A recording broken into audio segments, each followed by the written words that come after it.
In 2021, a hacker uncovered a fatal weakness in the world's most important operating system. What would you do with a key that gets you into any server on the internet? Is this live to the public right now? Yeah, it's live on the server. Look, I'm not pleased. I would like you to change it back. At the time, just about everyone believed that hacking the system was impossible, but they were wrong. Well, I can tell you how many systems would have been compromised, which would have been millions. Actually, I'm still surprised the mainstream news outlets haven't really covered this very much. How close did we come? We were weeks away from millions of internet servers being accessible to whoever crafted the backdoor. Anything from spying to ransom to taking down entire countries, you could have done it with this backdoor. This hacker had realized the entire operating system rested on a single part, maintained by a single person, and that by compromising that one part, they could infect almost any server on the internet. So how could we ever let ourselves get this vulnerable? Well, the story begins with a jammed printer.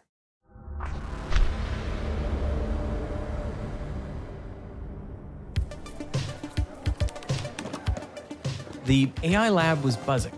They had just installed the Xerox 9700. It was one of the first ever commercial laser printers. It was a pretty big deal. The only problem was it kept jamming. You'd wait an hour figuring, I know it's going to be jammed, I'll wait an hour and go collect my printout. And then you'd see that it had been jammed the whole time. Frustration of the wazoo. Richard Stallman, a researcher at the lab, thought that he had a solution. Years earlier, he had solved a similar problem by coding a simple program that sent an alert whenever there was a jam. Now, it didn't fix the problem mechanically, but it did make sure that a jam wouldn't go unnoticed. He thought he could do a similar thing now. The only problem was that Xerox hadn't provided them the source code for the printer. And without it, Stallman couldn't write his code. So he tracked down the original developer. And I said, hi, I'm from MIT. Could I have a copy of the printer source code? And he said, no, I promised not to give you a copy. I was stunned. I was angry. All I could think of was to turn around on my heel and walk out of his room. Maybe I slammed the door. And I thought about it later on, because I realized that I was seeing not just an isolated jerk, but a social phenomenon that was important and affected a lot of people. This social phenomenon had slowly invaded the world of computer research. In the late 60s, engineers at AT&T's Bell Labs invented an operating system called Unix, which they shared widely across universities and research labs. This was a time of freedom. But by the 80s, AT&T started going after Unix clone developers for copyright infringement. Later, they even sued the University of California at Berkeley. The tech landscape had shifted. They wanted to close off software development. Companies were now making their employees sign non-disclosure agreements, prohibiting them from ever sharing their code with other programmers. See, this was my first encounter with a non-disclosure agreement, and I was the victim. And the lesson it taught me was that non-disclosure agreements have victims. They're not innocent. They're not harmless. Stallman wondered, maybe he could adapt to this new world.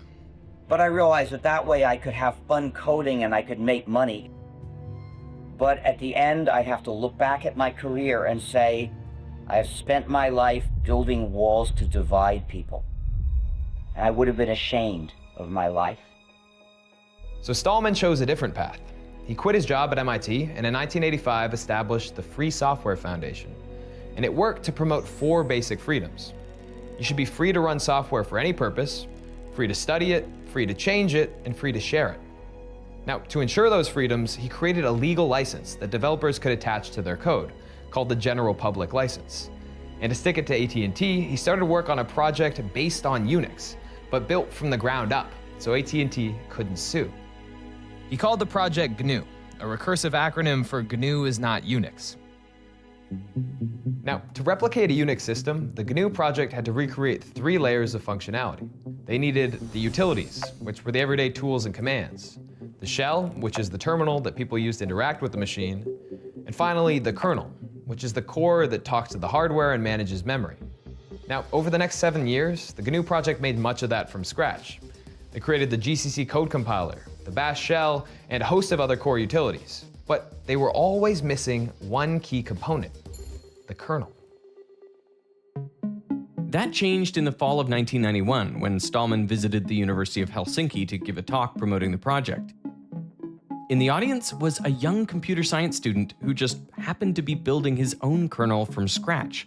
His version wasn't free, but after hearing Stallman speak, the student changed his mind and adopted the general public license. At first, he wanted to call it Free Unix, or Freaks, but his friend thought that sounded terrible, so he renamed it after the student himself, Linus Torvalds. Linus, Unix, well, that's how we got Linux. That kernel, combined with the other components from the GNU project, became a full operating system. Now, technically, Linux only refers to that kernel, but a lot of people use it to refer to the whole operating system. So GNU and Linux and whatever else. Because the code was open and free, and the projects built on it were too, a new model of software development took hold. Anyone could inspect the code, improve it, fix flaws, and generally just push development forward for everyone. So software split into two competing ideologies: proprietary closed source systems controlled by companies, and open source projects where the code was free.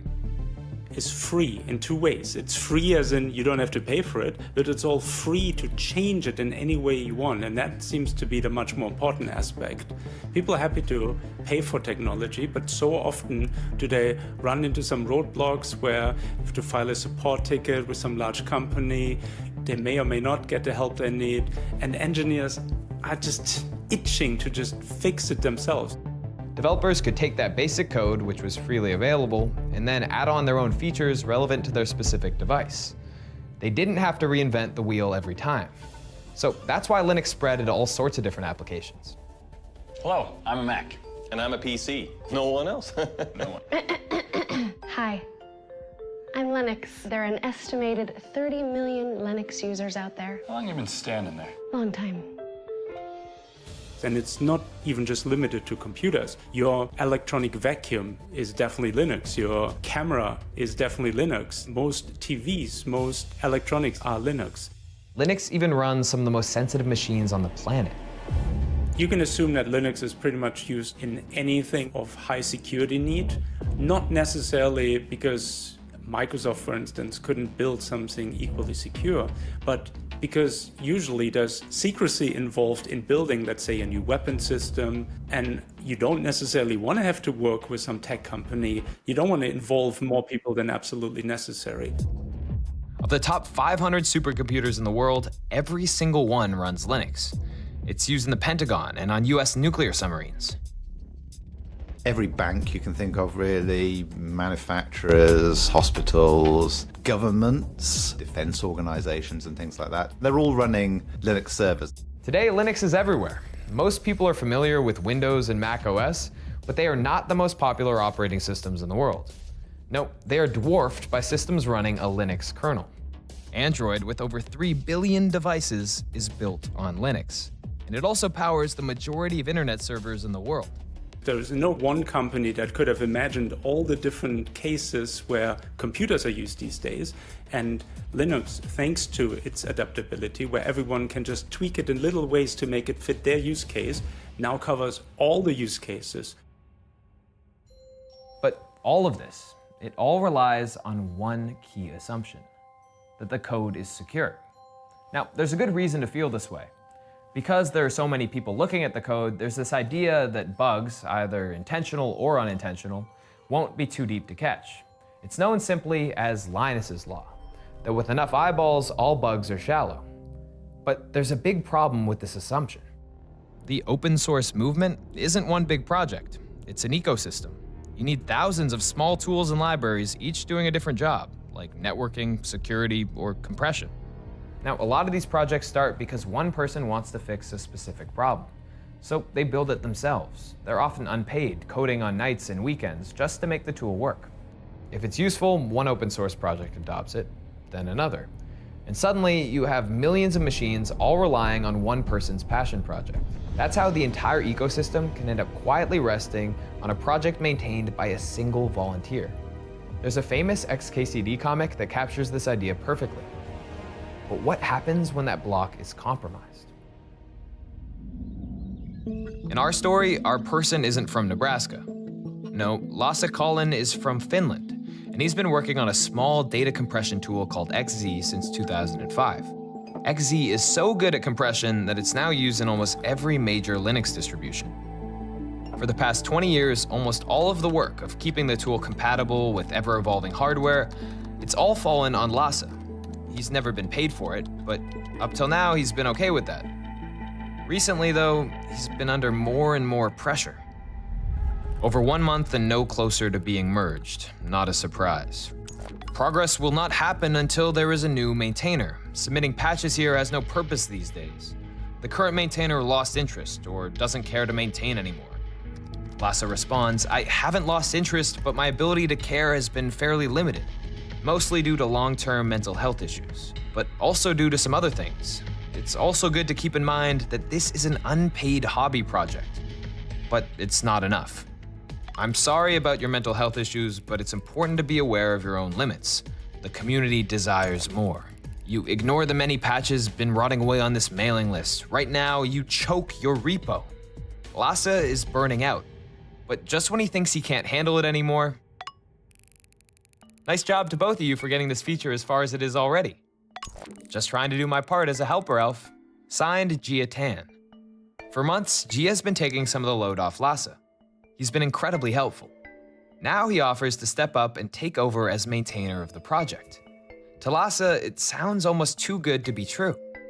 As I've hinted in earlier emails, Gia Tan may have a bigger role in the project in the future. Finally, Lasse can step back and breathe after 20 years of hard work. But Gia is not who he appears to be. And he's identified Lasse Collin's XZ project as a weak link in the Linux ecosystem, one that could give him access to almost every computer on the internet.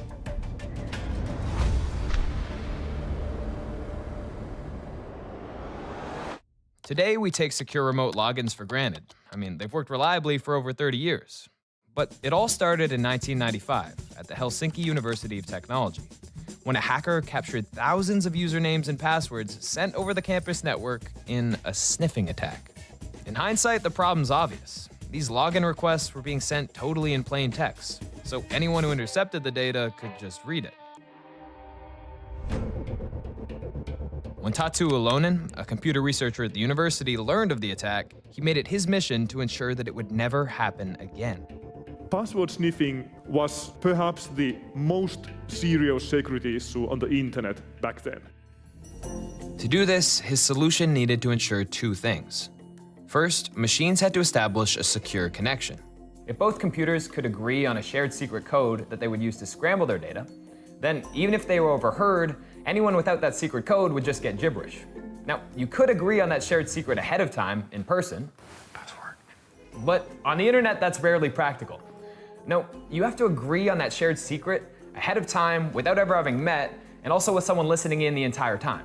It sounds really tricky, but there is a way to do it, and I can show you how using this jar of paint.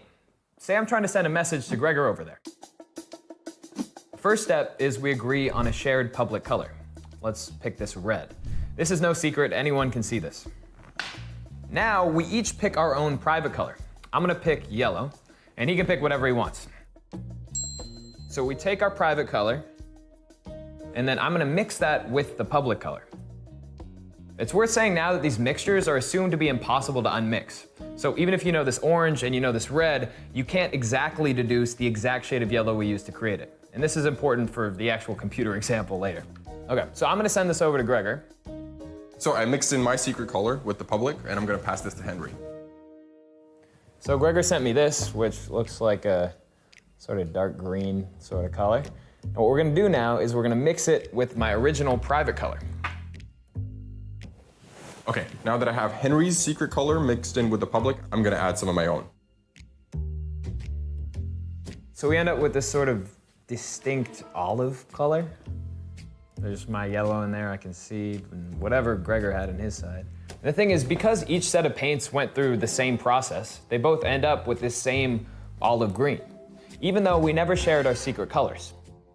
So we end up with this shared secret color at the end that no one else can get. And that means that we can use it as our secret code when sending information. Now, in the real exchange, we use big public numbers instead of colors, but the idea is the exact same. Each side mixes in their own private number, using some math that, when you try to reverse it, leads to a discrete log problem, which makes it practically impossible to unmix them. That way, we solve the first problem. But there is another threat that's unaccounted for. Say a hacker, like Casper here, tries to sit in between us. Now, we can create a legitimate connection, so we end up with a shared secret code. And Casper could do the exact same thing with Gregor. Now, whenever I send a message, he can relay that to Gregor, he can change and modify it and send his response back, and to each of us, the connection looks legitimate, but Casper's sitting between us the whole time. He's a man in the middle. So I need a way of authenticating that Gregor is really who he says he is. Now, we could do this again by agreeing on a password ahead of time in person, but we need a practical way to do it over the internet. This was the second problem that Tatu had to solve. To make that happen, Gregor can take two really big prime numbers, which he keeps secret. He then multiplies them together to get an even bigger number, which he then makes public. Now, when I want to send Gregor a message, I just take that big public number, and I scramble it in a way that only Gregor, who knows the two prime factors that make up that big public number, can successfully unscramble. For anyone else, getting those two prime factors is practically impossible. So as long as I know that that big public number actually belongs to Gregor, I know that anything encrypted to that key can only be read by him. This is called RSA encryption, and it means that if I know the certificate is valid, then I accept the connection. And by authenticating Gregor, it foils our man in the middle, Casper Devious. All right. Tatu Ulonen combined these two steps, securing the channel and authenticating the user, into a protocol for remote logins between machines. It gave you the same simple text shell people were used to, a plain terminal where you type commands, but now the connection was encrypted. He called it Secure Shell, or SSH, and it was immediately useful. Many Linux machines don't even have keyboards or monitors, especially not servers, so you want to be able to log in and control them remotely. So SSH was soon adopted on almost every machine that ran Linux. And as Linux spread, so too did SSH. Today, when you control a machine remotely, there's a good chance you're using SSH. SSH is literally the maintenance backbone of the entire internet. And the most widely used open source SSH implementation is called OpenSSH. And because it's so popular, it's heavily protected.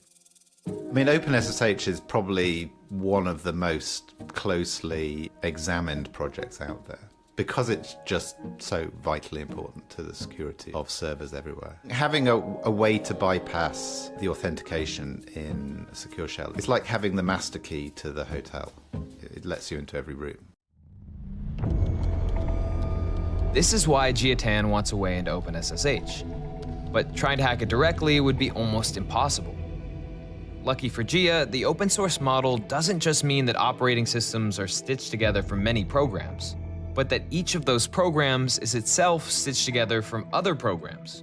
Those are called dependencies. OpenSSH is one of the most scrutinized software packages, but that doesn't extend to all of its dependencies. Jia believes that if he can compromise the dependency of OpenSSH, he can sneak an exploit into the main project. And it just so happens that Lasse Collins' compression tool XZ is linked through a chain of these dependencies.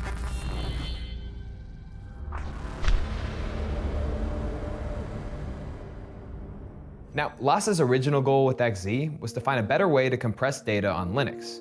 That data could be anything, code, an image, text. But what was important to Lasse was that once you compressed and decompressed it, it had to come back exactly the same. The method had to be lossless. Let me give you an example. We're gonna take the lyrics to Rick Astley's hit, Never Gonna Give You Up, and we're gonna try to compress it. Now, say we take this and we represent it as a stream of characters, and each one gets a fixed width 8-bit code. Now, that works, but it's inefficient. If we go through this stream and just count up how often each symbol appears, you'll notice there's a pattern. Some appear more frequently, like N with 430 uses, and some barely at all, like J with 1 use. To save space, why don't we give the ones that appear more frequently shorter codes? And the rarer ones, well, they can afford to be long. But how do we do that? So let's start by counting up how often each symbol appears, and sorting that from most frequent to least frequent. We take the two least frequent symbols and join them together into a pair. We then treat that pair as a new combined symbol, whose frequency is the sum of the two it represents. We can then reinsert that back into the list. Then we do it again. We take the two least frequent items, combine them, and then reinsert them back into the list. And we do that over and over again until we get this massive structure called a Huffman tree. Now, to get our codes, we just walk the tree. A step right is a 1, a step left is a 0. So for example, to get R, we just go right, left, left, right. So the code is 1001. So what you'll notice is the more commonly occurring symbols naturally appear at the top of the tree, so they get shorter codes, while the ones that appear less frequently are at the bottom of the tree. The system works well, but it also has a weakness. In our Never Gonna Give You Up example, it always encodes NEVER space. It doesn't realize that this whole chunk repeats. So what if instead of looking at symbols, we looked at those chunks? Now, they don't have to be words, they can be parts of words or even longer, they just have to be patterns that repeat. So let's scan through the text, but keep a rolling dictionary of what we've just seen. Then as we move forward, we can check whether the next chunk has already appeared. And if it has, we don't need to write that chunk again. We just write a code with two numbers, how far back to look and how many characters to copy. Now, when we decompress, we can just read along, and whenever we hit one of these codes, we jump back, copy the matching chunk, and paste it into place.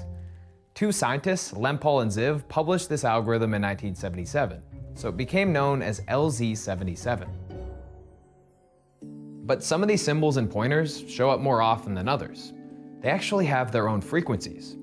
So we can feed that whole stream into another Huffman tree to get a second layer of compression. And in our demo, it actually gets the file down 85% smaller than the original.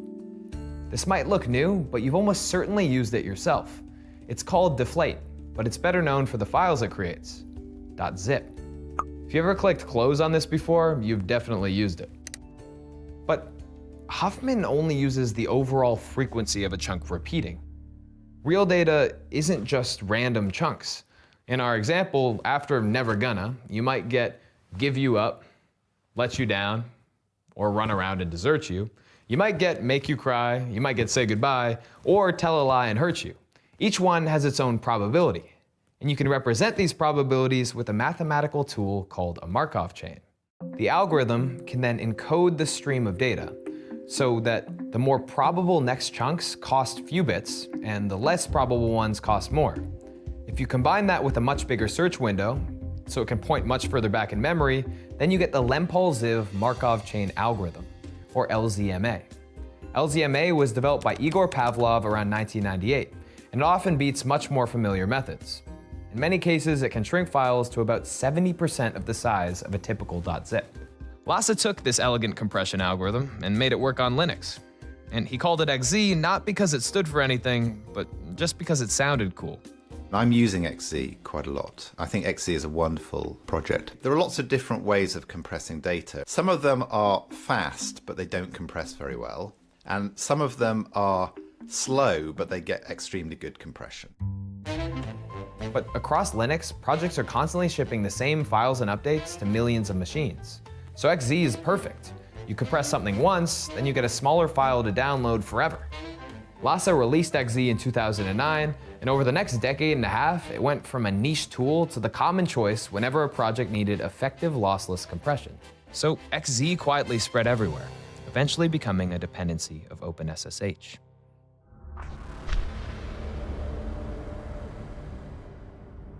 So it was some point in about February 2024. And Jiatan, he emails me, he's got all of these new features in the new version of XZ. He wins Rich over almost immediately. So I get to talk to hundreds of contributors all the time, and I do get a feel for them. I feel, are they good coders, which is what I really care about? Are they conscientious people? Are they helpful? Do they respond to bug reports quickly? And in all of the dimensions, Jiatan would be a very good contributor because he's obviously a good coder. He's very responsive. He's very keen. And I love all that. All indications are that Gia is a great contributor, and this puts Rich at ease, so he lets his guard down. And that's often where the problem. Preparing RHEL 10. See, Red Hat ships two major flavors of Linux. Fedora, which is free and publicly available, and Red Hat Enterprise Linux, or RHEL, which is available through a paid subscription. This one has to be stable and secure because it's widely used on the most important machines, like in governments and hospitals. Gia wants his code in RHEL, but RHEL only has a new major release about once every 3 years. So there's definitely a deadline. That deadline was around sort of March, April in 2024. Gia has to act fast. He wants complete control of any compromised machine. And to pull it off, he has 3 steps in his plan. Step 1, the Trojan horse. The code for XZ lives on a website called GitHub, which tracks all edits to XZ's code using a tool called Git, which was also developed by Linus Torvalds. So Gia starts by making small changes. He changes the primary contact for bug reports to his own email. He tweaks small tools that will help him later. But he can't sneak in the payload this way. I mean, it'd be too obvious. So he needs a way to sneak it in without it ever appearing as normal source code on GitHub. So when you're writing compression software, it's very often the case that your software is full of these binary blobs, as we call them, so just lumps of binary, which are used to test the compression or the decompression is still working. Nobody reads these test blobs. They're included without ever appearing in the human-readable source code. They're assumed to be garbage data.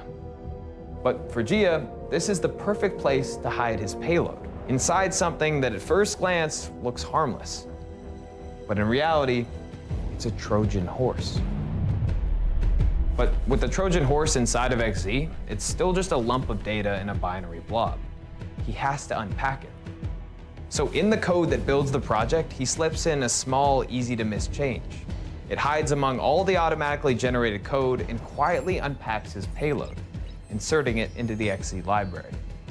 But now that it's inside of XZ, it still has to pick the right time to act. On to step 2, Goldilocks.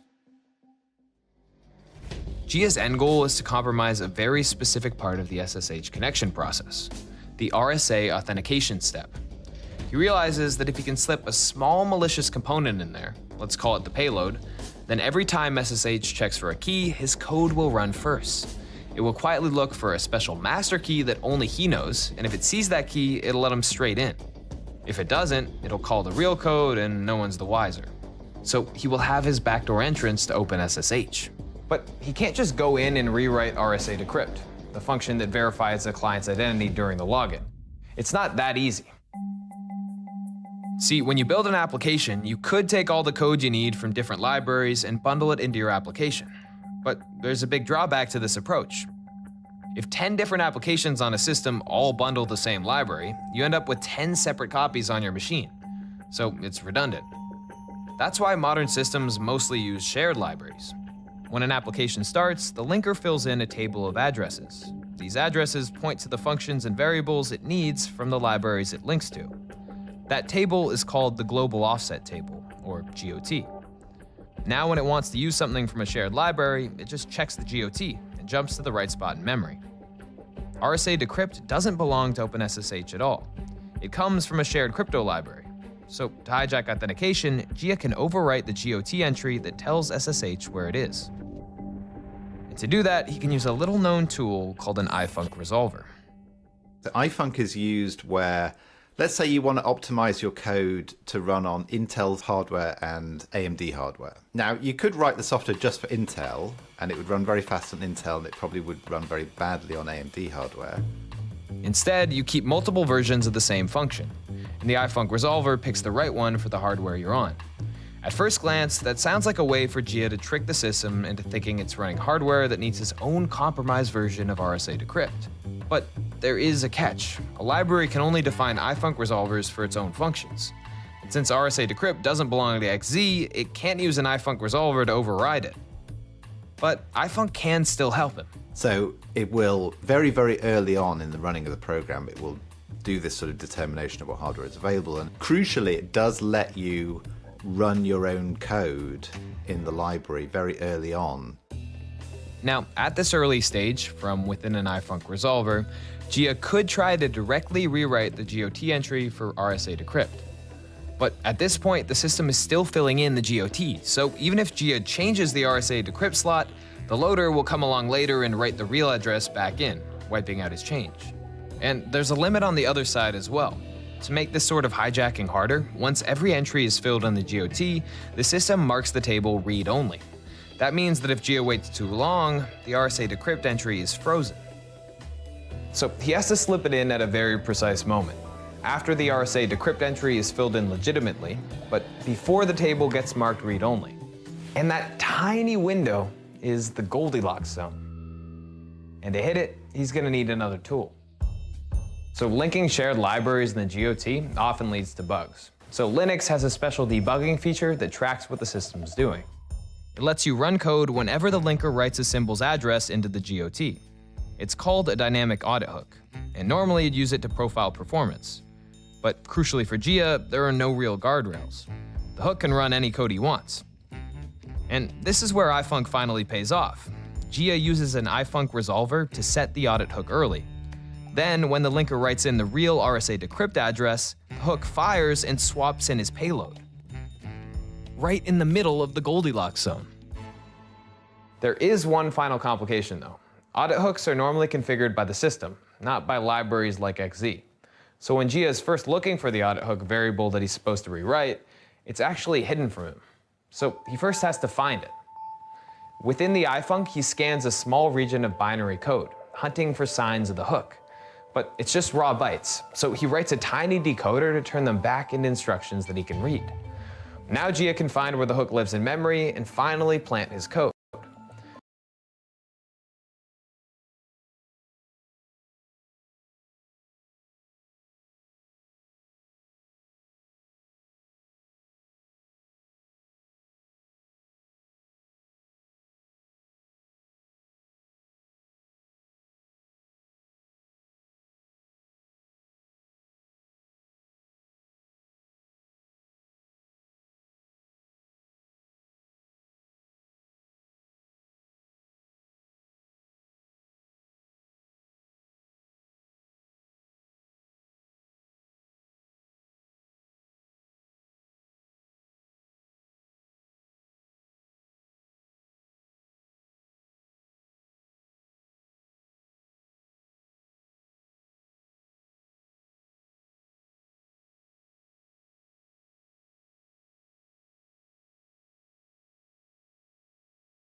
Then when RSA decrypt gets called legitimately, it triggers the payload, and he's in. But now that he's in, what does he do? And how does he get out of there cleanly? Step 3, the cat burglar. With Gia's exploit in place, SSH isn't just checking for a legitimate login anymore. It's also listening for a hidden master key. And Gia's careful. He doesn't want anyone else stumbling onto the back door, so that master key isn't just a simple password. It's actually a mini cryptographic exchange of its own. First, the backdoor code checks for a shared secret. Then second, it authenticates the user. And only if both checks pass does the payload run.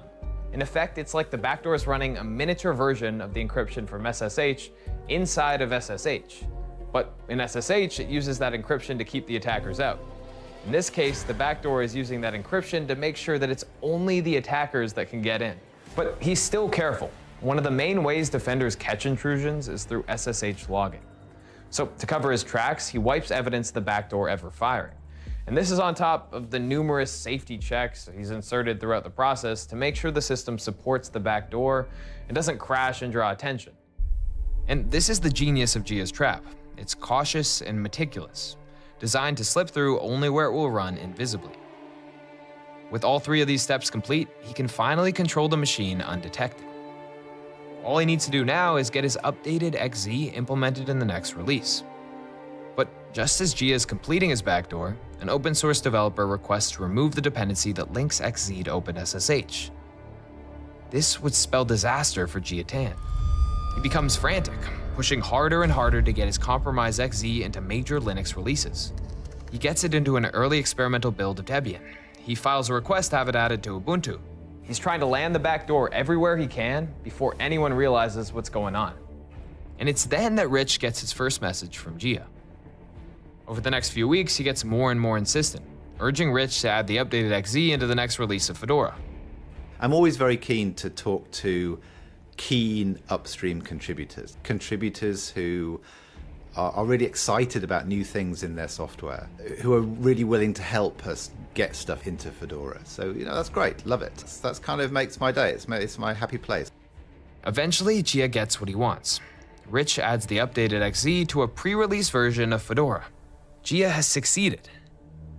Except there's a bug.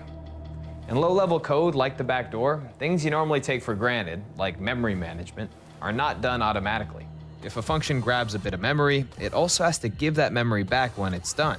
And if it doesn't, then every time the function runs, it grabs more and more memory and then never releases it. Over time, the program just keeps growing. That's called a memory leak. And to catch problems like this, developers use a tool called Valgrind. It runs the program more slowly, but watches every memory operation for anything suspicious. Valgrind is raising hell on Gia's code. We put XZ, this version 5.6.0, into Fedora 40. We get a bug report initially. And the backdoor in XZ specifically is generating invalid writes errors. Well, the logic was written by hand, bypassing the compiler's safety checks, and so they accidentally wrote outside the memory stack. Now, lucky for Gia, all this isn't immediately obvious. Rich still hasn't noticed what's happening. New software has bugs, right? It's the state of nature of software. Software is absolutely full of bugs all the time. Now, the real problem is inside the malicious code in the test file. But Gia can't just go and fix that. That would completely expose the backdoor. So he invents a cover story. He claims that the random data he used to generate the original test files, well, it's not reproducible, so he's replacing it. And in this updated code, he fixes the memory error. It's a very convincing and plausible explanation for why this test blob has to be updated. But of course, it's not the real reason. All right, so now the real fix is in, but if the bug just magically went away, it would look a bit suspicious. So he has to find a way to cover it up. So what he then does is he changes the ifunc code in a way where he adds like a whole bunch of comments and changes to the code around it. That doesn't actually change the code, but is plausible enough to look like he's changing how the ifunc works to fix the Valgrind bug. It does. Listening to it, I'm like, I know that this is the evil hacker Gia Tan, but I'm like, ooh, that's clever. Yeah, I mean, look, the guy is obviously not an idiot, right? But none of this is suspicious.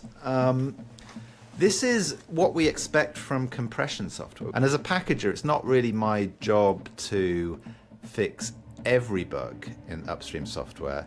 As soon as it gets to a certain level of difficulty, my thought here is, well, Gia Tan has actually been writing this software, right? So he's got it all in his head. He knows how it works. It's easier for me to just give him the problem. And I send the bug over to him, and like a day later, he sends the fix back. From my point of view, it's problem solved. It worked. System worked, right? I made the right call. I don't see... at that point, knowing what I know then, I don't see that there's any problem. So we downloaded Gia Tan's version of XZ, which was available on Fedora publicly.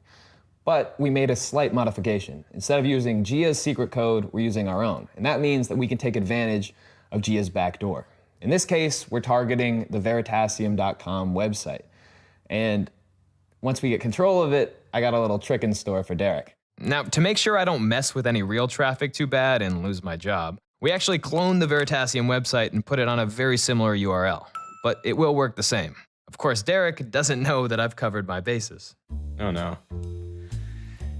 Man, when you guys do these things, I start to get more and more scared now. I want it to work for the video, but I also don't want it to work because I don't want to screw stuff up. So, Yep. It's the risk you take, I guess, letting us run rampant. It is a concern. I'm gonna execute a script here, which is gonna opening up a port on the Veritasium server. And then on this side, I'm gonna execute a little script. Uh-oh. Henrytasium. Who is this goof? On the main photo, you spent time getting all suited up there. Of course. Looking sharp, sir. Thank you, thank you. Videos Derek would never approve of. Uh-oh. The concept was, over the years that we've worked together, you've said no to a bunch of my ideas. And I figure now with control of the website, it's about time the world saw it. Surviving 7 days living underwater. How do saturation divers live at minus 1,000 feet? I mean, you wouldn't be outside, right? So I don't know why you need goggles there and like a respirator, but you're not underwater. Why it's almost impossible to shoot 4,000 meters. It's a sniper video. Yeah. The CIA lied, exposing how the CIA lied about torture. I feel like that still goes into a tough territory for us. How xenon gas replaced oxygen. I attempted to climb Mount Everest on xenon gas. That sounds like a terrible idea. This is what this whole video was about. This whole video is just about trying to get me to greenlight your projects. You know, if people like these video ideas, they can feel free to let us know in the comments. We can actually make them. The top uploaded comment one, I will greenlight happily. Let's go. Is this live to the public right now? It is live. Yeah, it's live on the server, yeah. If anyone's on the website right now, that would be very strange for them. Look, I'm not pleased. I would like you to change it back. It doesn't seem like this should be possible on a Linux server. So the big question is, how did you do it? The address is the server. The seed is our code to get in. And then the command is what we're doing to essentially open up, in this case, NC, which is like opening up a port on the machine that we can then access from this second terminal. Then what we're doing is, on this side, we're running a script that's connecting to that port that's just been opened up, copying our files, and then by the end, we're gonna have root access on the server. That means that it thinks that we own the thing. That's so crazy. This is a very scary hack. I do not like it. Another thing is that this is a very obvious way of demonstrating this attack. Like, I've changed everything on the website. You immediately know that I've gone in and hacked the server. If we were doing this for real, we would do it a lot sneakier. I mean, as you say, right, the thing to do would not be to totally rework someone's website so everyone notices, but to change it subtly so nobody notices, so you can skim data or, yeah, like get credit card details or take payments to a different location and stuff like that. So you can copy anything you want, you can change anything you want, you can delete anything you want. So if there's any interesting documents or crypto tokens, any files you're interested in, those are yours now. If there's secret communications going across these, and let's keep in mind all of our communication networks are also built around Linux, those communication streams are yours now. If you wanted to encrypt something and ask for ransom, that's possible now. The possibilities really are endless. After 2.5 years of hard work, slowly infiltrating the XZ project and weaving in this ingenious backdoor, G has done it. He now has free reign on any machine that installs the new Fedora pre-release. And he also gets the same access on Debian testing and Ubuntu's pre-release environments. And with RHEL 10 coming up, his code could infect some of the most important computers in the world. Now he should be able to relax, wait for the release, and he's got his backdoor key. But just when he thinks everything's going right,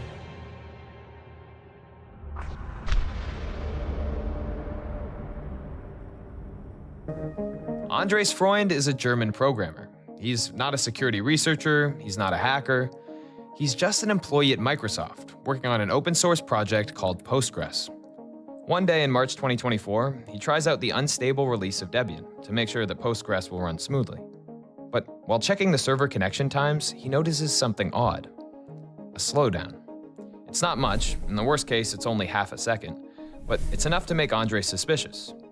We tested the connection times ourselves on our own version of the XZ hack, and we found the exact same thing. Consistent slowdowns of about 400 to 500 milliseconds. Andres had already seen the problems with XZ and Valgrind weeks earlier, and this only makes him more suspicious. So he digs in deeper. He looks at recent additions to OpenSSH and traces the delay back to an update in XZ. He sees the binary test files, but notices that they were never used in a test. It's even stranger. Andres tries to get back to work, but he can't stop thinking about it. I remember sitting in a bunch of meetings and not really being able to concentrate because it feels like I need to continue looking into this. Eventually, Andres sees it. This isn't some bug. this is a backdoor. And this backdoor is meticulous. It hunts through memory to find the audit hook. It implements a decoder to read those raw bytes, and then it wraps everything in custom encryption and safety checks so that it only triggers on the right kind of connection. I mean, it even garbles its own strings so that it won't be detected. It's incredibly cautious. But all of that takes time. And in the end, that's what grabs Andres' attention. If they had done less obfuscation, I probably would not have noticed that anything was wrong.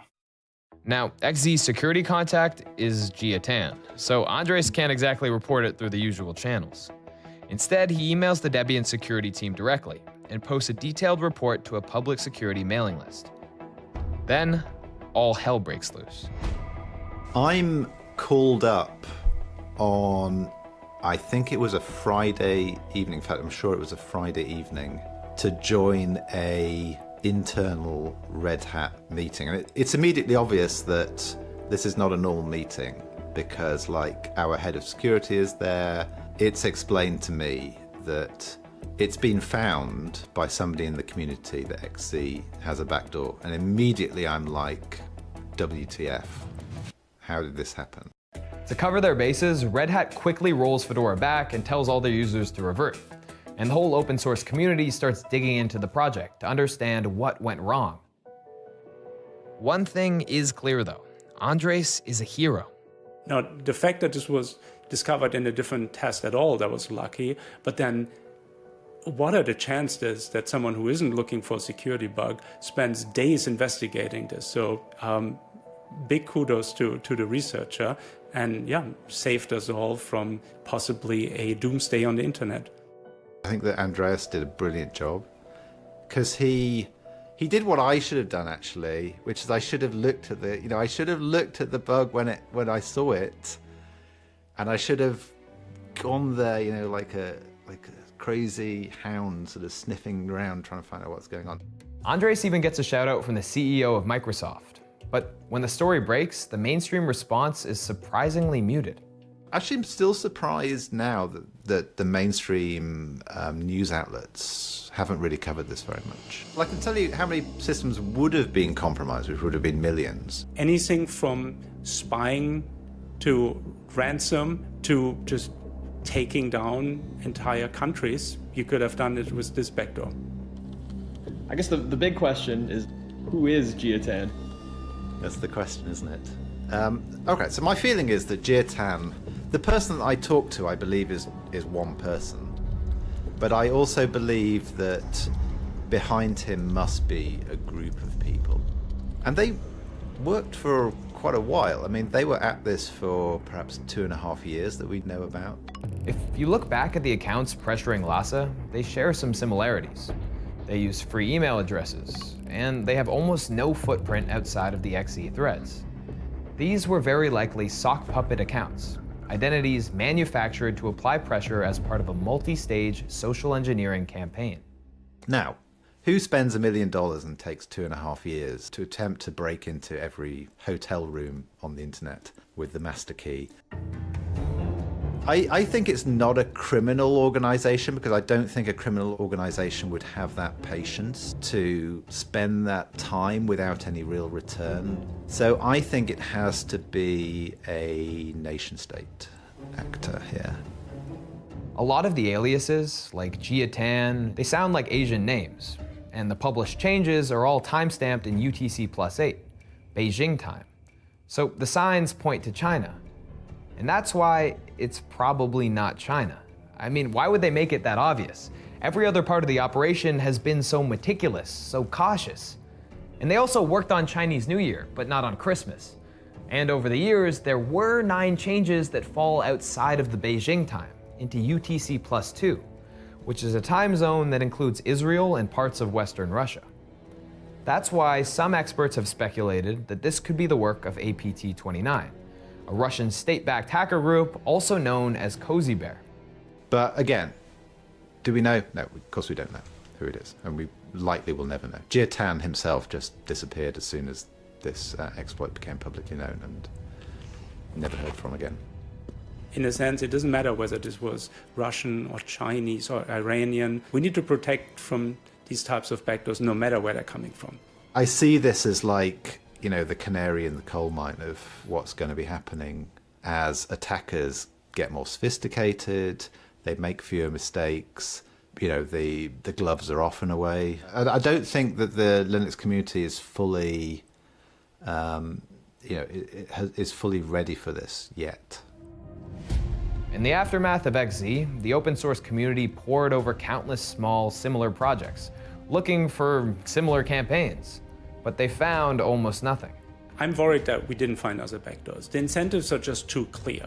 There are state-sponsored parts of either governments, militaries, or even private contractors working for states that are all preparing for the next cyber escalation, some kind of a war, some kind of a geopolitical conflict. And where are all of those backdoors? There's just too many people incentivized to put backdoors for the few backdoors that we're actually discovering.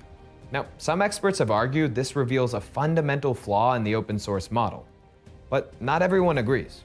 Closed source software would be no better here. In fact, who's to say that there aren't already state spies working as paid software engineers at some of the larger companies, putting in exactly backdoors like this? But then there would be no community member running free testing and detecting this by chance. This backdoor, if anything, underlines the ethos of open source. I mean, just think of what it took to get this done in public. There was a multiple-year social engineering campaign. There were all these layers of misdirection, and then there was code that was designed to withstand constant scrutiny. Compare that now with a closed source hack. Sometimes all it takes to get a backdoor installed there is a court order. Or you have a public company that can just brush a breach under the rug. I actually used to work as an open source researcher myself at the Japanese telecom giant NTT. And my perspective is that it's only because this is an open source project that it's been picked apart, analyzed, and turned into a conversation about security at all. One that focuses on the fundamental vulnerability. It's not the code, it's the people. Now the system has not supported them enough. I feel for Lasse that he's given this beautiful gift to the whole world. And, what has humanity done back to him, right? We've poisoned his gift. And then I think implicitly a little bit, not everyone's saying this, but implicitly we're blaming him for not being there to maintain this stuff for free forever. But why are we demanding that Lasse do anything when he's not being paid for this stuff? And that's, in my opinion, quite unfair.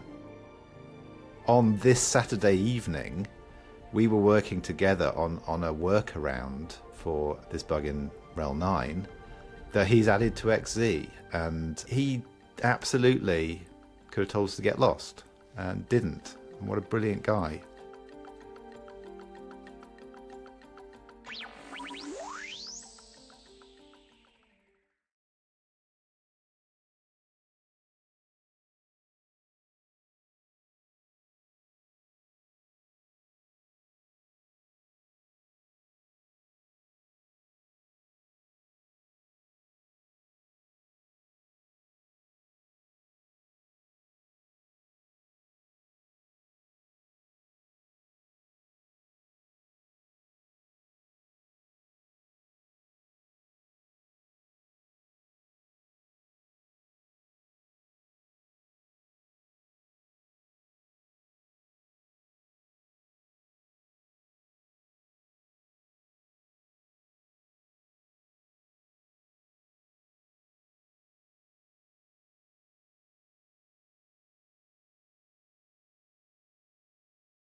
Ultimate destruction.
Activating music now.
ultimate destruction.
Take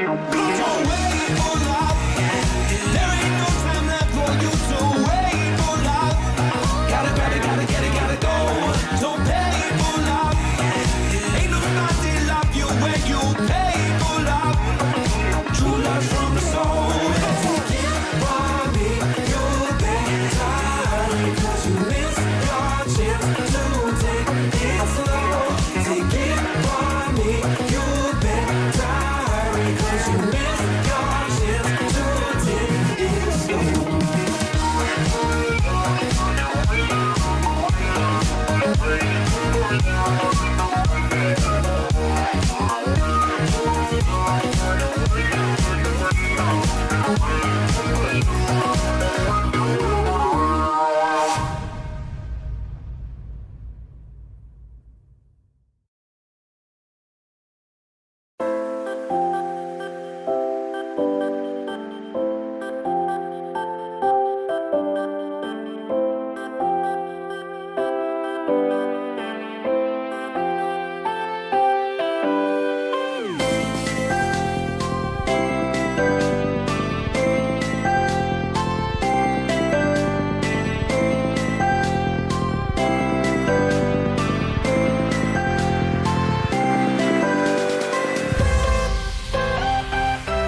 Entombed in my mind, can't seem to break away.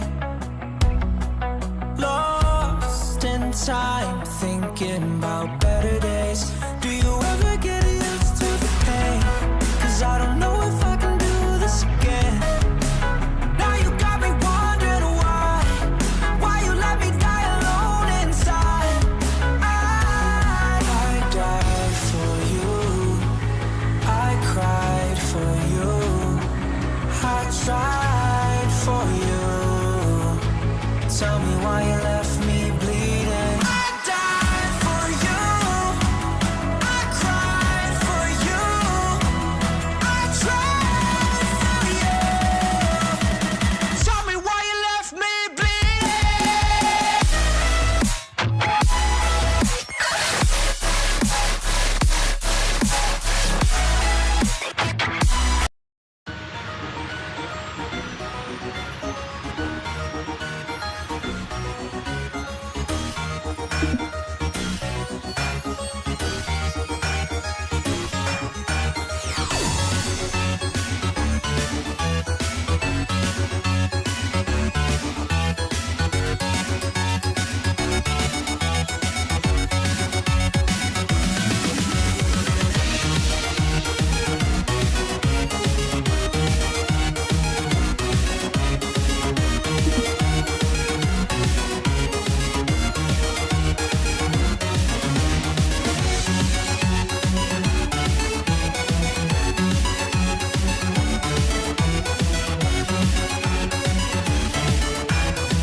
Thought about this too much.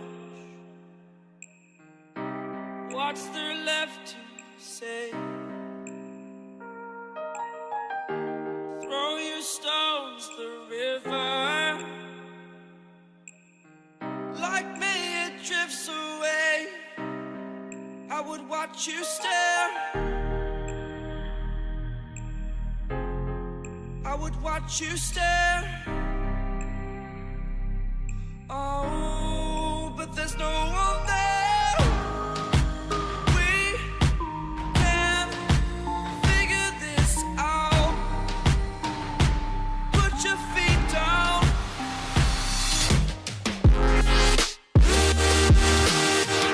We are the lucky ones. Swallow your choice, it's done.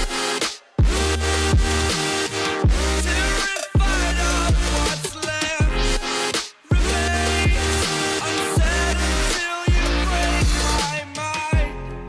Until you break my mind. Until you break my thought. Until you break my thought. I'm throwing wishes in the world in hopes that you will keep them for yourself. And know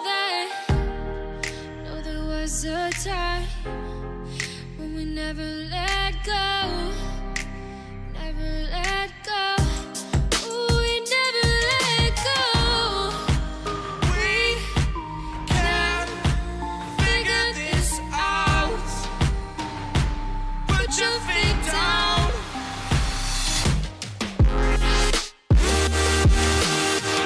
We are the lucky ones.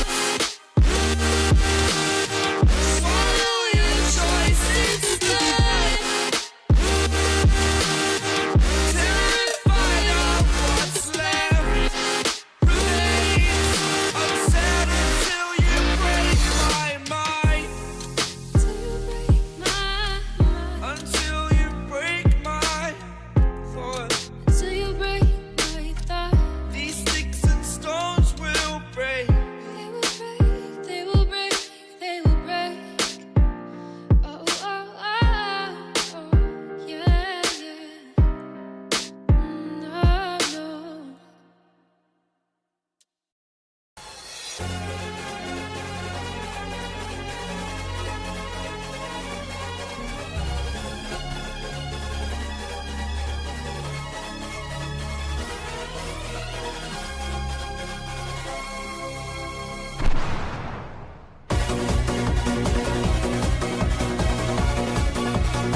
Here I go. Talk to him. Talk to him.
for walking out on us. Oh, or am I losing touch?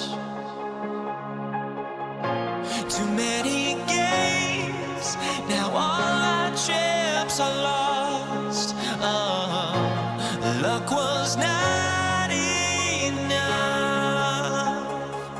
I opened my eyes. Tonight I feel like waking to life. Tonight I feel like waking up.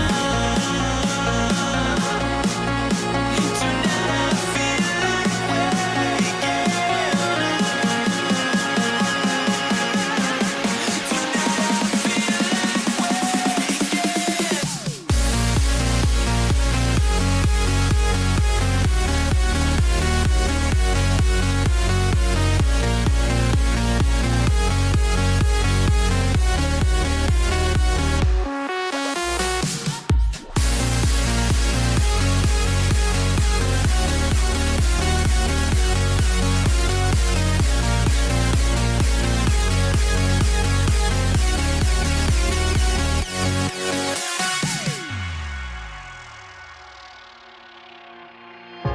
Now here we stand and hover on the edge.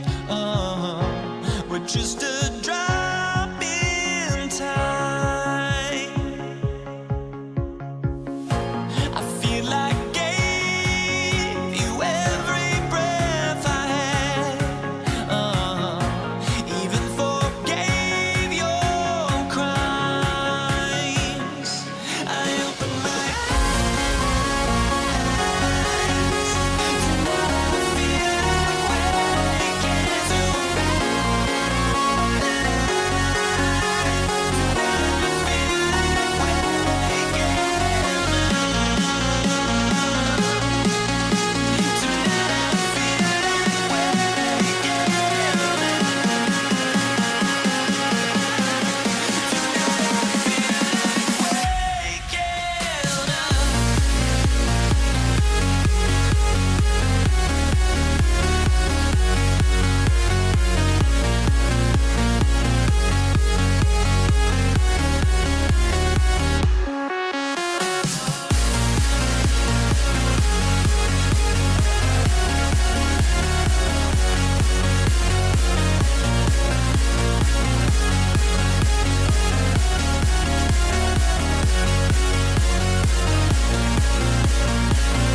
Come to the garden, darling, I will wait for you. Here I will sit till morning like true lovers do. Come to the garden, darling, I will wait for you. Here I will sit till morning like true lovers do. Come to the garden, darling, I will wait for you. Here I will sit till morning like true lovers do.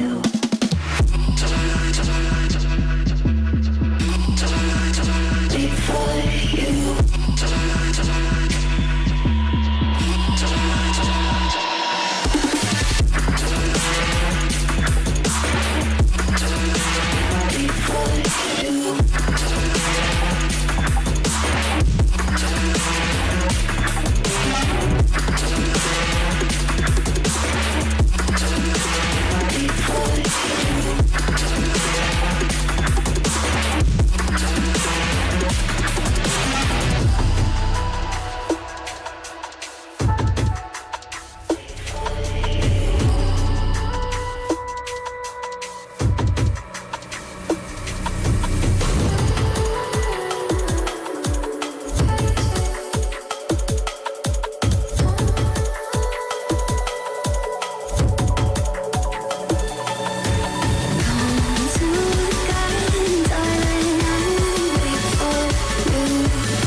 you've been looking for.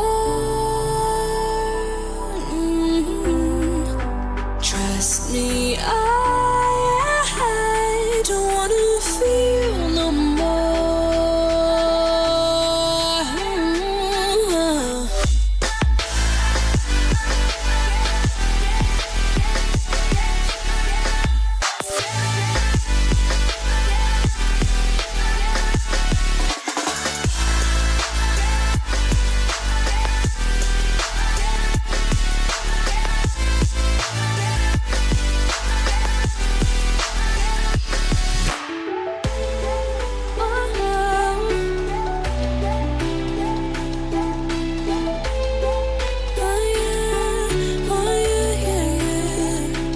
Never mind, I'm thinking out loud before we draw a crowd. Reel it in, take it easy, there's no need to scream and shout. As far as I can see, my head thinking it's time for you to leave in peace. As far as I can see, my head thinking it's time for you to leave in peace.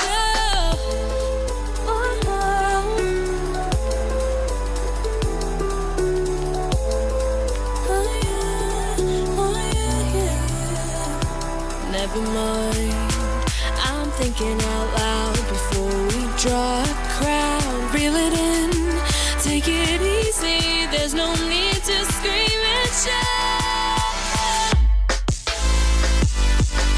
As far as I can see, my head thinking it's time for you to leave in peace. As far as I can see, my head thinking it's time for you to leave in peace.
In 2021, a hacker uncovered a fatal weakness in the world's most important operating system.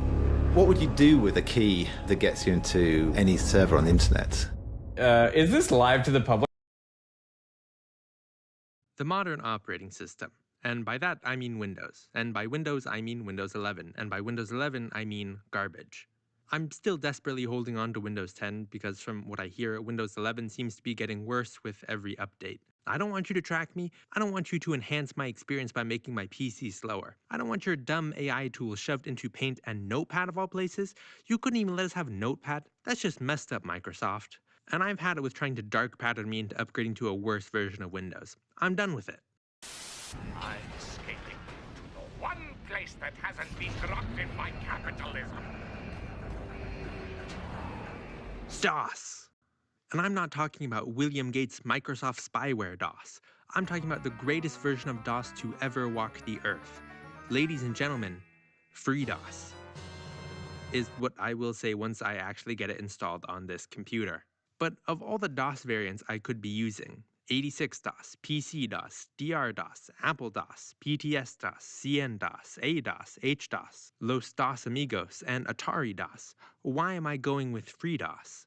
Born from the efforts of Jim Hall in 1994 because he wasn't, quote, a fan of Windows 3X, and the fact that Microsoft said they'd be getting rid of DOS in the next version of Windows, FreeDOS was created as a community version of the disk-based operating system to provide continued support not just for the thousands of brilliant and perfectly cromulent DOS applications, but to continue to have an OS that just boots up and gets out of your way.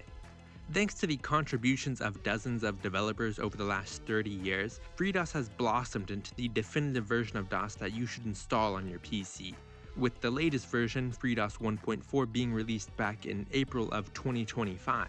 I've downloaded and Rufused up my USB, so I'm ready to install it on this brand new laptop, Intel Core 9 Ultra 185H CPU, 32GB of RAM, 2TB SSD laptop sent to me by today's sponsor, Geekom. This is the Geekbook X14 Pro, the machine that I will be ripping the Windows heart out of and replacing it with a beautiful DOS core. But at least let's get a baseline first to see how this computer functions before undergoing that operation.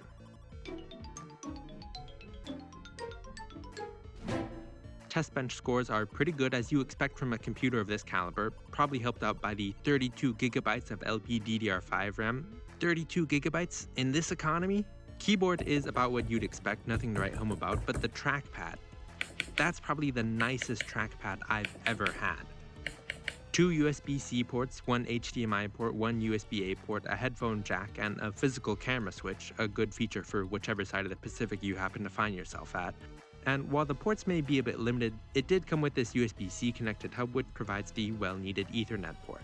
And this is also a 2880 by 1800 120Hz OLED display, which is a beautiful looking screen and unfortunately not something I will be taking advantage of. You can find the X14 Pro and the 16-inch variant, the X16 Pro, at the link down below. But all I need right now is a tiny slice off the SSD, just a 10 gig cut for the DOS partition, and I probably won't even need that much, and actually that might be too big. We'll see. I'm just gonna power down here, gross a Copilot button. But don't worry, there's going to be no use for that where we're going. And then restart the PC and get into the BIOS. And let's turn off Secure Boot and set my boot option to the USB stick. And then save those changes. Security boot fail, that's what I like to see. Ooh, dumping me into the Windows BitLocker recovery. Not a great sign. So I was afraid of this. This is apparently a Class 3 UEFI machine, which means that the PC does not come with a compatibility support module, so it's only able to boot UEFI images. And FreeDOS is not a UEFI image, it requires the legacy support to emulate the PC's BIOS interrupts. So without that, basically I'm out of luck unless there's some kind of UEFI application that I can run that will provide legacy support as a kind of shim in between. So this is CSMWrap, which says it's a drop-in solution to enable legacy BIOS booting on UEFI-only systems. The way it should work is that I boot into the CSMWrap UEFI image, then CSMWrap will boot into my DOS image. I'm too lazy to reformat a USB so it boots automatically, so I'm just going to run this image straight from the UEFI command line. Yes! Show me the boot menu. That is not my USB, that's the Windows partition. As it turns out, CSMWrap has some issues with USB support, and beyond that, I didn't read the fine print. Direct access to legacy video modes doesn't work. So that pretty much destroys support for all DOS games, and without that, I might as well go and use a teletype. So plan B, I'm just gonna have the lightest schmear of Linux between my CPU and DOS environment. I don't want to say the word emulation, but emulation is pretty much the only way to go right now. Believe me, I'm more disappointed than anyone else right now, but it won't be a full 10-course Ubuntu or Mint installation. Again, just a very light, mostly transparent film of Alpine Linux to glue things together, just to boot the PC and get it into DOS. So step 1, install Linux to that 10 gig partition I made earlier.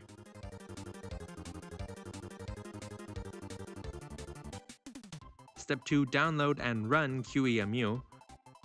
Oh, no graphics support? Yeah, I don't think this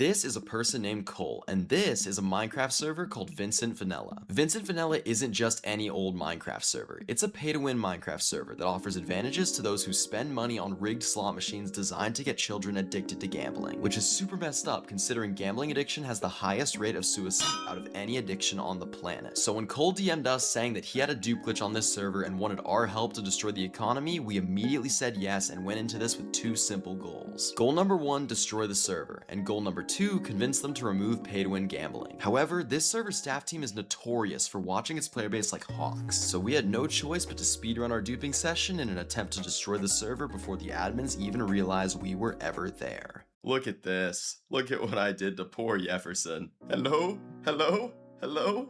What is this?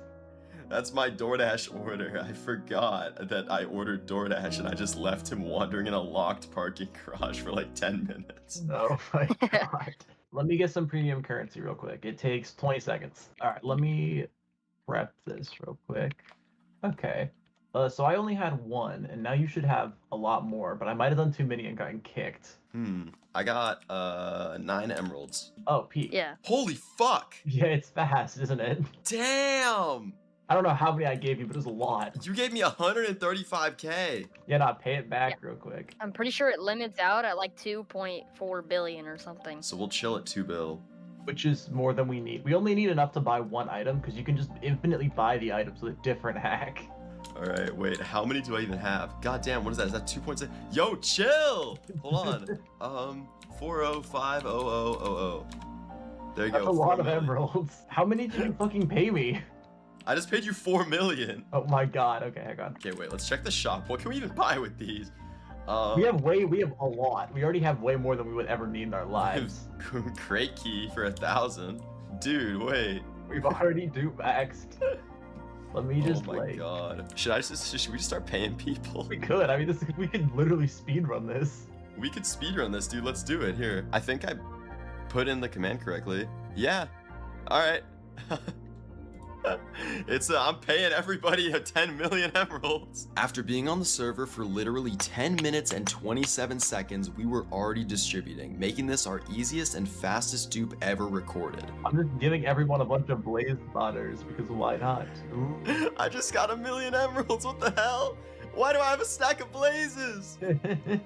Spam bot. Yo, who did that? They're all freaking out. Oh, they clocked me. They said sweet awesome. Direct, do you need any emeralds or no? Hang on. Oh shit. Okay, I got 1.8 billion now. Yeah, now give me like a few hundred milli, and I'll start payoling too. Alright, wait, I'm gonna pay all everybody. I'm gonna up it to... I'm doing 12 million per. Okay, I'm gonna do 15 mil. They're buying stuff from the Emerald Shop right now. Oh my gosh, it's got all the tab lists, bro. They're good. Yo, everyone's like really rich. How did this happen, guys? Guys, how is everybody so rich? How do we have so much friggin' money, yo? Wait, I wonder if do they have like the spawner stacker plugin where we could just we can become trillionaires with infinite blaze spawners. Ooh, I like this idea. I like this idea a lot. Oh yeah, hang on. They have the fucking like donut spawner plugin. Wait, the manager logged off. Ain't no way, bro. Really inconvenient timing for him. Okay, wait, I'm just gonna go to RTP. I'm about to become the richest person alive. You are not becoming richer than me, bro. How rich are you? I only have 46k, but I've got a lot of spawners. How many? 3,000. You're such a bitch. You had a head start. Nah, it's legit. No, you grinded. You're an OG quitting, bro. This isn't fair. I'm a new gen. How do you already have 3,000 spawners? How'd you place them that fast? It's great because I'm so bad at placing them too, so I keep placing them in the wrong spot. Now I have like 8 different stacks out of 702. You're geeked. Everyone's getting wiped. No! Unfortunately, even though we acted fast and we got a ton of money into the economy, it didn't mean we wouldn't get caught just as quickly. Oh my gosh, the server's lagging so hard. Holy speed run though. True. Oh, uh-oh. What? You get banned? Dude, he just TP'd to me. Oh wait. no. Oh shoot, I'm going back to spawn. Pay everyone show. Uh-oh. I just got banned. I just got hella banned. Wait, should I hop on an alt and run it back? Let me log on to Chez's account that I still have access to. The biggest mistake of that guy's life, bro. Chez's biggest mistake was giving me access to his alt. Oh no, he teleported to me. Uh-oh. Yo, what's up, dude? We chilling? Oh, it's because I paid him on accident. Well, that was a minor oopsie. Despite both myself and DirectCube getting banned, Cole was still on the server, which meant if we could get alts on quick enough, we were able to transfer all our money over and continue duping while the manager was online trying to stop us. So that's exactly what we did. Quickly, I'm on iPhone Breacher. Pay me some bread, twin. Emerald. Let's run this up. Oh, the manager's right there. Wait, he can't see me. He can't see my skin. He's gonna recognize me. Hold on, I have to hide. I have to hide. Dude, the manager's right there. He's literally right there. Okay, hold on. Players, exclude players. Wait, Craftophobia Gaming. We're gonna add him to the excluded. And then I see you. No, you don't. Wait, Emerald Pay. Let's give everybody 50 mil. Come on, bro. Go. The server is freaking. Yes, it's working. It's working. Oh my gosh, I got 50 mil. Did you guys ban the dupers? Yeah, I think they banned the dupers, guys. Yes, the dupers are banned. I got 50 million emeralds, bro. Holy shit. Oh shit! No, he's right here. He can't see me. She's gonna know my skin, bro. He's right here. He's literally looking right at you. They're all snitching. He's right here, bro. They're all snitching. I got hella exposed, bro. Everybody's saying iPhone Breacher's duping. It's okay though, he doesn't see me. Wait, I'm gonna get a screenshot of it. I don't know how many I gave you, but I'm out now. I don't have any. Can you pay me like 300 mil back? Oh, yeah, wait, hold on. Pause. Oh, no, I got banned! No. I got banned! Why? This is such a big setback! Ah! I'm on Chess's account now. Yo, account number 3. The manager! Oh, my name is Litton Duping Alt. Who changed the name of this to Litton Duping Alt? Is Litton actually like autistic? Why would he? I think you're duping. Dude, why did Litton change the name of this account to Litton's Duping Alt? Because it's funny. I don't know. It's really funny, but like exclude player, Craftophobia Gaming, add that to exclusion. I have like so much. Okay. I got a ton of B1 too, so we have a lot of people joining now. Who is paying you the emeralds? He's trying to figure it out. Who's paying you the emeralds? Yeah, no shit. It's the fucking Litton Duping alt, bro. Why is it still not banned? Well, I'm giving everybody $100 million, by the way. They're I getting got banned. so rich. You got banned? I got get into accounts, chill. Cole, do you want me to pay you some money? Nah, I got billions. Oh my god. Oh, I got banned again. I got banned forever again. I'm on again. Yo, Cole, dupe me some funds. I'm KIFSAQS_. Wait, they have a limit on how much you can transfer at a time, because I have 10 bill. I got 4 bill right now. Nice, the server is fucked. Why doesn't some bitch need to dupe 30 billion emeralds? I'm about to pay everybody 20 mil. Bro, they're Everybody's dropping spawners, dude. Oh my god. There's so much loot just being dropped around the crate. Oh my god, I'm lagging so fucking hard. It's from all the shit on the floor. What? Oh, they just disabled Emerald Pay. Dead ass. I saw it happen live. Oh, they disabled the Emerald command. I just saw them disable all of it, bro. Holy. Oh Sorry, I still no. got Wait, 10 billion. it was literally like I was midway through typing pay and then it just turns red. So we duped. Oh, that doesn't. It's a number so big it doesn't even show up. Oh. Awesome. Oh, They shut it it's down. They shut down survival. We duped over 100 million USD. Over $100 million, bro. We were there for like 20 minutes. It did not take long at all. That was over $100 million. We successfully completed goal number 1 of destroying the server and getting it shut down, but what about goal number 2? Well, we reached out to the owner of Vincent Vanilla after this incident and offered to help him fix the duplication glitch if he removed pay-to-win gambling from his server. And after laying out our concerns about the safety of children playing the game, he agreed and immediately removed the slot machines from his server, which means both of our goals were achieved and we got a great ending. But I think there's still a bigger message here. Only together can we prevent Jeffersons all around the world from getting stuck in parking garages. Never FaceTime your homie when you DoorDash. Oh, and subscribe. So how's SpongeBob driving this truck? He doesn't have a driver's license. And what about this limo? Or this? Or this? How's he driving everything besides a boat? Well, this actually started happening after the city began to hate him. But it wasn't his fault. There's a mastermind going around convincing everyone he's a danger, and now no one trusts him. Let's take a look at the SpongeBob driving theory. SpongeBob is arguably one of the worst drivers in Bikini Bottom, and despite never getting his boating license, he's still driven a lot of things. Like in the episode Greasy Buffoons, Mr. Krabs makes him drive a truck, and surprisingly, he does well. Considering he's taken the boating exam millions of times and failed, it doesn't really make sense how he didn't crash. And what's more confusing, neither Krabs nor SpongeBob question what's going on. They just act like everything's normal, like SpongeBob driving is an everyday thing. But this wasn't even the first time this happened. In the episode 20,000 Patties Under the Sea, SpongeBob and Patrick find an abandoned submarine. Realizing it still works, the both fight to drive it, and eventually, SpongeBob wins. As if it's already not weird that SpongeBob wants to drive this complex vehicle, he ends up doing quite well. He drives it around town with Patrick, selling Krabby Patties, and doesn't really make any mistakes. Now, they do end up at the bottom of an abyss, but while he was driving on land, he wasn't freaking out like he does when he's in a boat.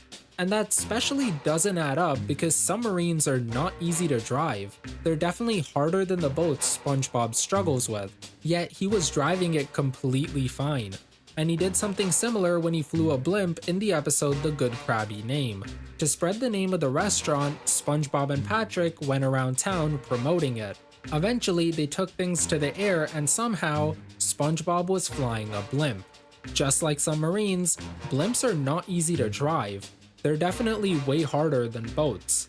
And while he does also crash the blimp in the end, this one was entirely Patrick's fault. SpongeBob was fine before Patrick showed up. So how can SpongeBob drive all these perfectly while somehow still struggling with boats? That just doesn't add up.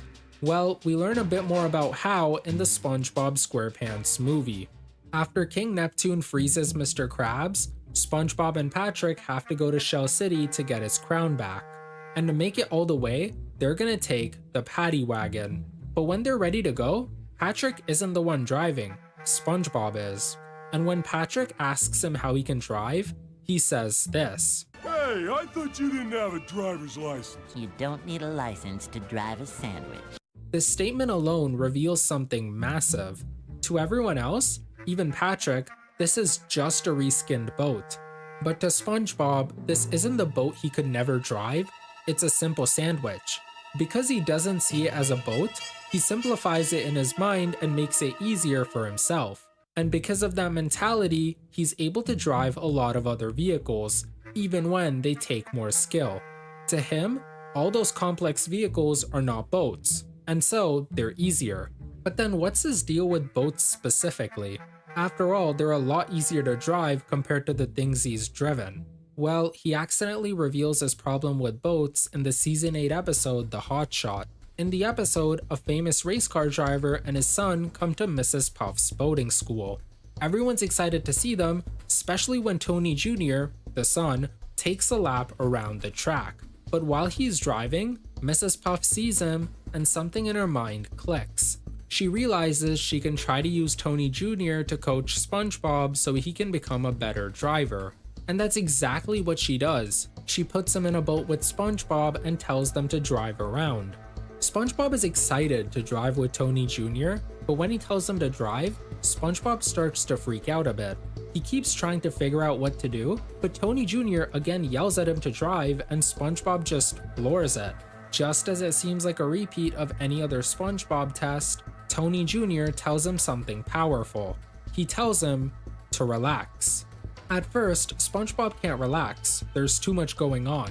But when Tony Jr. keeps repeatedly telling him to calm down, SpongeBob suddenly changes. He starts to relax, and out of nowhere, he actually starts driving well. He takes all the turns and doesn't crash for a change. Even his classmates can't believe that he's actually driving well. But this little exchange actually revealed something massive about SpongeBob. His fear, not of driving, but of the pressure put on him. Looking back, when Tony Jr. first got in the boat, SpongeBob was calm. But when he was instructed to drive, he started freaking out. SpongeBob's fear doesn't come from the driving, he hadn't started that yet. This fear came from the pressure Tony was putting on him. He told SpongeBob to start driving, even when he wasn't ready, leading to SpongeBob panicking and flooring it. And because of this, SpongeBob seems to mess up every one of his boating tests. He feels pressured, makes mistakes, and ends up failing. But here, Tony Jr. was the one pressuring him. Who pressures him during the boating test? You'd think it'd be Mrs. Puff, but it's actually not. Instead, it's someone much closer to SpongeBob, a group of people who've done far more damage to him than anyone else. His classmates. So it's no secret that SpongeBob's classmates are not exactly fond of him. After all, they were shocked to see him drive without crashing. But apart from just doubting his skills, they also just sorta hate him as a person. Like in the episode The Bully, SpongeBob asks a stupid question to one of his classmates. Instead of just ignoring him or answering him back, she says this. Or over on the right side all by itself. Or I think it goes stuck inside your— Wait! Not really the normal reaction of just a random classmate. And this wasn't even the first time this happened. When SpongeBob proclaims he's gonna get his license in the episode Boating School, the guy coming out of the school roasted him. Hey, I just got my license! Hey, I'm getting mine next! Hey, I doubt it! This isn't something strangers normally do. These are the actions of someone with a grudge. But it's not just one or two people who hold a grudge, it's the entire class. And in the episode Yellow Pavement, they reveal how they feel about him. After the projector in their class stops working, everyone starts cheering because they don't have to watch the film. But SpongeBob, on the other hand, is not happy. He says if they don't watch the film and finish class, he'll never get his license. And hearing that, everyone in his class cheers. Not only did they think he wouldn't get his license, but they don't want him to get his license. This is bigger than him just being annoying or a teacher's pet. They genuinely wish the worst for him. And while he is a bad driver, random people you haven't known for that long probably shouldn't be cheering on your misery. So what grudge do they hold over SpongeBob? What could he have possibly done to make them hate him? Well, his class is not the only group he's triggered. It's the entire city. In the season 5 episode Boat Smarts, we see something different. Instead of a normal episode, Mrs. Puff is recording a video for her class to watch. But there's something interesting at the start of this video. During the intro, the announcer mentions the film has a sponsor. This driving safety film is brought to you by Kabuchka Spaspatara Ubat. Citizens of Bikini Bottom united to keep SpongeBob SquarePants off the road and out of boats altogether. Now, while this name is comically huge, it also brings light to something interesting. there's an entire club of people who actively want to keep SpongeBob off the road. This isn't just a few people in his class anymore, it's a club of Bikini Bottom citizens. Maybe thousands. And with a club existing like that, it'd be hard to ignore. If SpongeBob can't handle the pressure of Tony Jr. yelling at him, imagine the damage a club of thousands of people who are directly against him can do. This isn't about driving, this is about SpongeBob as a person. Every time he's doing a test around town, he doesn't know if he's just past someone who secretly hates him. And because of all the pressure to prove thousands wrong, he's completely fumbling. Even after he learns to drive with a blindfold in the episode Mrs. Puff You're Fired, he can't drive out in the real world because of that fear. And this actually reveals why SpongeBob can drive other vehicles. While he knows people don't want him to drive boats, they didn't say anything about trucks, submarines, and blimps. Now, that might not make too much sense, but SpongeBob is the same guy who thought he'd be able to do his test blindfolded because that's how he learned to drive. He isn't the smartest one out there. And since he doesn't feel any pressure when driving anything else, he actually doesn't crash. But there's another issue. Why is there a whole club against SpongeBob? Sure, he's a bit of a danger to the city, but so is Plankton or Mr. Krabs. They've done far worse things, but don't have an entire club that hates them as a person. What's so special about SpongeBob? Well, the truth is, this hate didn't come out of nowhere. It was taught. So it's pretty obvious the club doesn't like SpongeBob driving very much. But why would they sponsor a random driver's ed video? That just seems kinda random. Well, it turns out this isn't a random educational video, it's something much deeper. Right after the intro to the video, they try to establish two types of drivers. A good driver played by Squidward and a bad driver played by SpongeBob. But as the film goes on, SpongeBob seems to be more than just a bad driver. He does everything from crashing to hurting good drivers like Squidward and is blamed for all of it. Now, this would seem like they're just playing their roles. Squidward is a good driver in real life, so he'd naturally play the role of a good driver. And since SpongeBob is bad at driving, he's gonna be the bad driver. But this wasn't the first time this happened. They'd play the exact same roles again in the episode Yellow Pavement. And while the first time their roles seemed like a coincidence, this time they're looking more like a pattern. Just like the one before, this one also starts with an educational video for the students. The episode starts with Mrs. Puff mentioning that as per a court order, she'll be their driving instructor for this educational film. Remember this key detail because it's gonna come handy later. Now, this seems like a repeat of the last video, the same roles, same info, everything. But this time, they step things up a notch. Remember how before SpongeBob was just playing the role of a bad driver? Well, this time, they don't just call him a bad driver, they call him a SpongeBob. And here we have a bad driver, or what I refer to as a SpongeBob. They're using his name like it's a slur for all bad drivers. And for the rest of the educational video, every time something bad happens, they use SpongeBob's name. Before, the video was just showing that he's a bad driver, but now it's redefining what his name means. This may seem like a harmless joke just targeted at SpongeBob, but it's done quite a bit of damage. See, these videos are made for educational purposes. They're meant to be used to teach students the basics of driving, like Mrs. Puff's students. But whenever her students watch these videos, they learn two different lessons. The first is obviously the basics of driving, but the second and far more important one is who they shouldn't trust on the road. Every time something goes wrong, SpongeBob's the one on screen. Every crash, every mistake, every time someone gets hurt, it's him. And when this keeps repeating across videos, it starts to feel less like a joke and more like a message. And because of this weird subtext, when SpongeBob actually drives well, they're shocked. In their minds, that was never a possibility.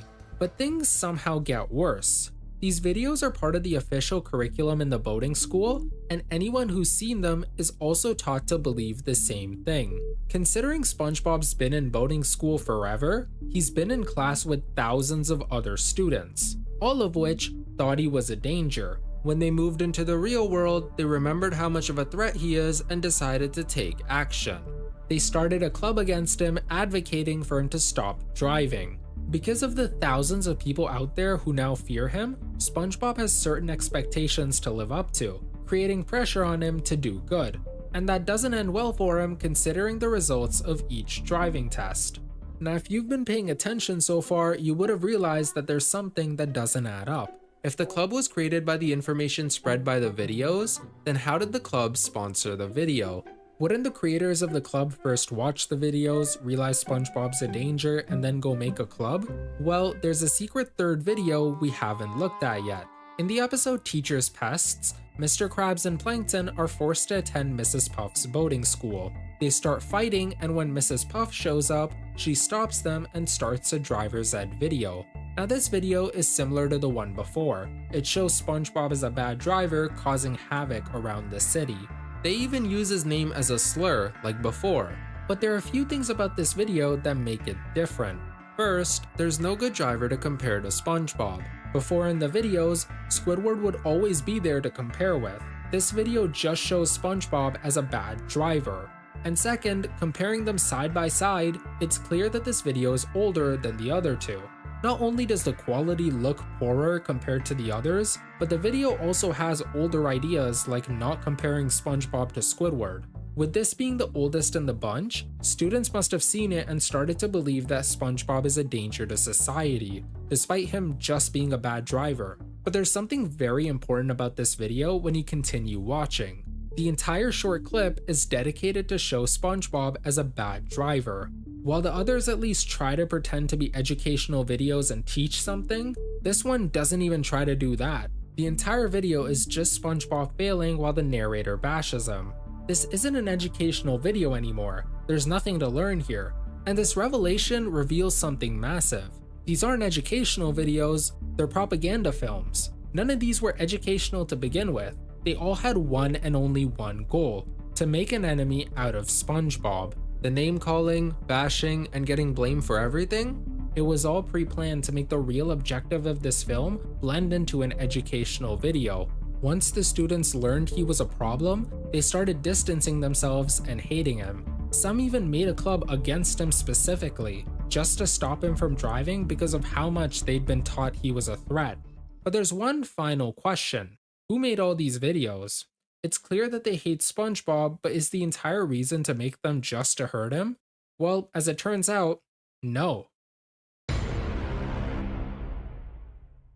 So we know a lot of people hate SpongeBob, and usually it's because of his optimism. But which one of them is capable of making these videos? Not only did the film show patterns to make viewers hate SpongeBob, but they've also impacted his driving. There's only a few people who'd willingly go through all that trouble just to hurt him. And luckily, one of them's been hiding in plain sight the entire time. They have the reasons, the anger, and the ability to do this. The person I'm talking about is Squidward. Throughout the films, it's pretty clear that they're all scripted and then recorded. None of this is happening in real life. The film follows a script with everyone playing along as actors. And guess who probably wrote this script? Squidward. Every time SpongeBob makes a mistake or does something stupid, Squidward ends up getting injured. But how does that prove that he wrote the script? Well, Squidward is an artist and there's nothing more he would love than to appear as a victim to SpongeBob's tyranny. With thousands watching, Squidward can show SpongeBob as a villain with him hurting innocent drivers like Squidward. The script's written in a way where no matter what happens, Squidward would always randomly get injured. That's why when SpongeBob crashes into him, he falls into whatever this is. He scripted it all in a way where the audience would feel bad for him and hate SpongeBob. And there's one more piece of proof that Squidward was part of this. Why would Squidward agree to act in these films? Think about it. Being in these films means spending days with SpongeBob. He's not some saint, he wouldn't willingly put himself through this, unless there was something in it for him. Since most people don't hate SpongeBob as much as he does, Squidward can now do something about it. By taking time to make these films, he's able to show every driver as a victim and get people to hate SpongeBob as much as he does.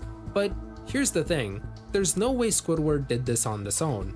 What are the odds that he just thought of making propaganda films disguised as driver's ed videos to hurt SpongeBob's reputation? No, this was an offer given to him by the real person who was behind this. This person is someone who came up a lot, a person we've been ignoring this entire time because of one detail, someone who's been secretly doing all this for their own selfish needs. That someone is Mrs. Puff. It's no secret that Mrs. Puff has been involved with the propaganda films. She starred in 2 of them and played one for her class. But we also know that she made all of them. Remember back in the episode Yellow Pavement when she mentioned this? And, as per the court order, I will be your driving instructor in this educational film. She's literally confessing that she was forced to make these. But if she was told to make driver's ed videos, why did she let Squidward do what he did? Now, there is an obvious answer here. Mrs. Puff hates SpongeBob, so she wouldn't mind letting Squidward make his life a living hell. But it goes a bit deeper than that. See, Mrs. Puff is not exactly a good teacher. Like in the episode Yellow Pavement, she got a court order to make the video. To get a court order to make a driver's ed video, you'd have to do something pretty bad. And as it turns out, we know exactly what she did. Now, I've already made a theory on this, but basically, Mrs. Puff has been passing a lot of her students even when they can't drive. Whenever she comes across a bad student, she gives them meaningless extra credit and lets them go. There have been a ton of examples like this green fish who passed in the episode boating school and then came back a few episodes later, or Patrick who passed the boating test and got arrested 2 days after getting his license. Even reoccurring background characters have passed and then come back to boating school. But what does this prove? Well, the only reason someone would come back to driving school is for breaking the law. Because Mrs. Puff lets her students pass when they're not ready, they end up crashing or breaking the law and are forced to come back. And while she's been able to pass even the toughest of students, she could never pass SpongeBob for one reason: his reputation. Even when she tried the extra credit method in the episode No Free Rides, Mrs. Puff was forced to steal his boat because of his reputation around the city. Because of this, SpongeBob's been the only student she's never been able to pass, no matter how much she cheats.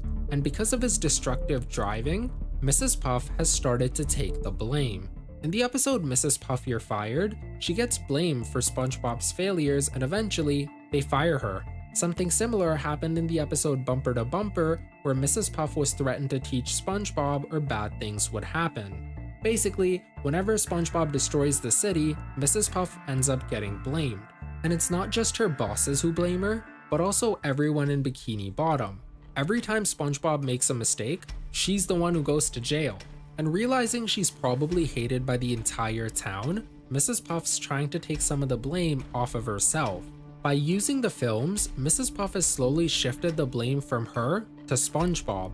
Now, everyone thinks he's the problem and blames him for all the destruction. And this was all Mrs. Puff's idea in the first place. She got Squidward to write the script of the films to spread her own agenda. And after the students saw the films, her plan worked perfectly. Almost. See, while she always wanted SpongeBob to be blamed for what he did, she never realized her films would have a side effect. After getting all the hate he does from everyone, SpongeBob's now too nervous to actually drive a boat. Whenever he gets in one, he messes up and fails right away because of all the pressure that's been building up from the hate. It doesn't happen with any other type of vehicle, just boats. And because of that pressure, he's never been able to pass the test. Mrs. Puff doesn't know all this. She thinks he's the same student from the first time she met him.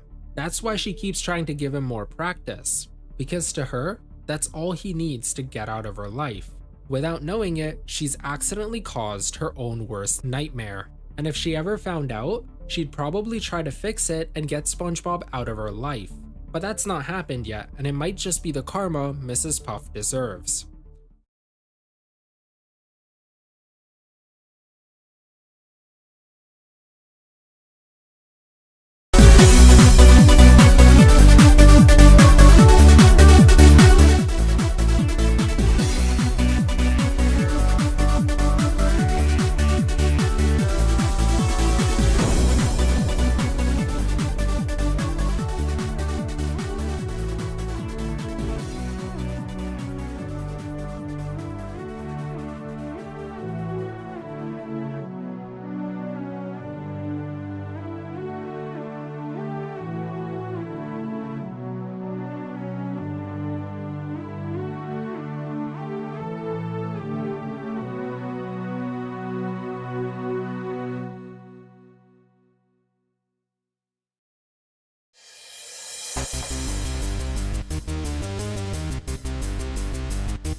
Code here. Wait, no way. It was one of his Instagram pictures. I just need